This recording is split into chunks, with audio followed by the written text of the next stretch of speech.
Now, the South African Parliament has voted in favour of new legislation that could see land seized from white farmers. Under the plans, white farmers will be stripped of their land with no compensation, although this does run against the Constitution, which would have to be amended.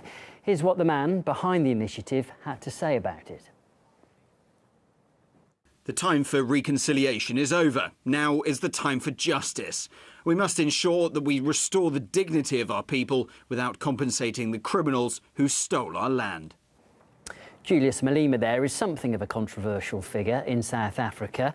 He has been convicted of hate speech, and back in 2016 he said he was not calling for the slaughter of white people, at least not yet. Despite that, though, the country's former president, Jacob Zuma, has described him as a future leader.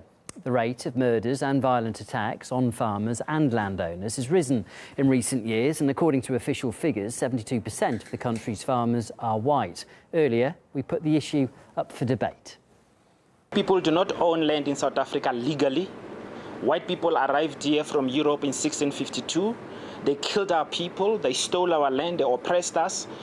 All the land they have is land that was taken from us by force and in many instances by massacres. We all visitors to South Africa, including the black tribes of South Africa that came from the north. That is well documented. How they came in and they killed each other for the land and took the possession of the other black tribes. The first occupants of South Africa were the Khoi and the San. So if there's an argument who owns the land, that should be the Khoi and the San. A person like the one who is now my opponent is a foreigner in South Africa and a land thief. And in fact, talking about the Khoisan, I am Khoisan. He can't say my surname, Mngitama. Ask him to say it. He doesn't. He can't because he's a foreigner. I even worried that Parliament is moving slow and politicians, we don't trust them. They are using this land thing as a political ball instead of addressing the issue. This legislation could actually be changed to satisfy the white farmers as well. There's a lot of corruption involved, and that's why the whole process of land that was taken from people legally in the past and to be returned to them is not going as it should go. You see this I'm holding in front of me, that is the issue.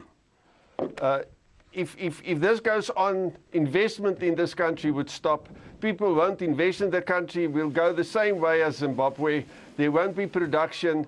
And then we'll have a Arabic Spring in South Africa about food that's not available to the people of South Africa.